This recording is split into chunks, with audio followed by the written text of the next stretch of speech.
بسم اللہ الرحمن الرحیم۔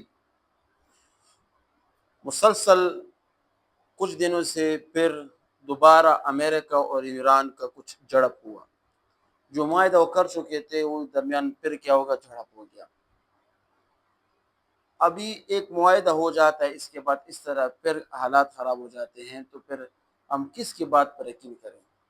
ایک ایسی جنگ ابھی شروع ہو گئی کہ اس کا بھی ہم نہیں بتا سکتے کہ اس کا اختتام کب ہوگا۔ ہاں، اس کا بڑا نقصان ہر ملک کے عوام کو سہنا پڑے گا، خصوصاً عرب ممالک جن کے حالات ایک دم سے خراب ہو گئے۔ اب اس میں کون قصوروار ہے، کون قصوروار نہیں، اس کا کچھ پتہ نہیں چلتا، اس کا کچھ پتہ، بلکہ اس سب کا قصور ہم مسلمان اپنے آپ کو خود سمجھتے۔ کیوں؟ ہمارے درمیان اتحاد اور اتفاق کبھی نہیں آیا۔ جب ہمارے درمیان اتحاد اور اتفاق نہیں ہوگا تو ایسے غیر امریکہ، اسرائیل وغیرہ ہم پر مسلط اسی طرح ہوں گے۔ دبئی تمام مسلمان ریاست اس پر سوچیں، ایک جگہ میز پر جمع ہو جائے اور ایک مضبوط دفاعی قوت، مضبوط اتحاد قائم کر کے دنیا کو بتلا دے کہ ہم مسلمان ایک مٹھ ہے، ایک مشت ہے، ہم ہمیشہ ایک ہیں، ایک رہیں گے۔ انشاءاللہ تعالی کبھی بھی کوئی غیر آپ کے سامنے جرت نہیں کر سکتا۔ ہم جب کیا اپنے آپس میں اختلاف جب ہمارے درمیان ہو گئے تو غیر نے ہم پر کیا کر دیا، مسلط ہو گیا، ہم سے فلسطین بھی چھین لیا، لیکن ہم سے پر مختلف مظالم کیے گئے۔ اب یہاں پر ایران کی حالت پھر انہوں نے خراب کر دی، عرب کی حالات پھر انہوں نے خراب کر دی۔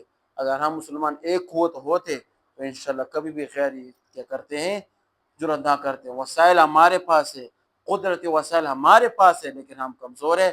تمام مسلمان حکمرانوں کو اس پر سوچنا چاہیے کہ کہاں کہاں پر ہم نے غلطی کی ہے، کون سی جگہ پر ہم نے غلطی کر چکی کہ ہماری اب ایسا ہے نا کہ ہم کوئی مسلمان طاقت حکمران جواب بھی نہیں دے سکتا، کوئی کیا کہتے مسلمانوں کی حمایت میں کوئی بات بھی نہیں کر سکتا۔ جب حکمران، جب کسی ملک کی اعلیٰ قیادت جواب نہیں دے سکتے تو اس ملک کے عوام کیا جواب دیں گے؟ اس پر سوچنا چاہیے، اس پر سوچ کر دینا چاہیے کہ آیا کیوں ہم پر غیر ہمیشہ مسلط ہوتے ہیں، ہمارا نقصان کر دیتے ہیں، اور ہم میں اتنی قوت بھی نہیں ہوتی کہ ہم کسی کو جواب دے سکتے ہیں۔ قرآن میں فرمایا نا کہ ایک مسلمان کیا ہوتا ہے 10 کافر کے برابر ہوتا ہے، پھر فرمایا ایک مسلمان 2 کافر کے برابر ہوتا ہے۔ آج الٹ ہو گیا، 10 مسلمان ایک کافر کی بھی برابر نہیں ہو سکتا، نعوذ باللہ من ذالک۔ تو اس پر سوچنا چاہیے کیوں ہماری ایمان کمزور ہے۔ جب مسلمانوں کا ایمان کمزور ہو جاتا ہے تو اس طرح غیر آ جاتے ہیں۔ اپنی ایمان کی دفاع کرنی چاہیے، اپنی ایمان کو مضبوط کرنا چاہیے، انشاءاللہ کوئی بھی کفر آپ پر مسلط نہیں ہو سکتا۔ وآخر دعوانا ان الحمدللہ رب العالمین۔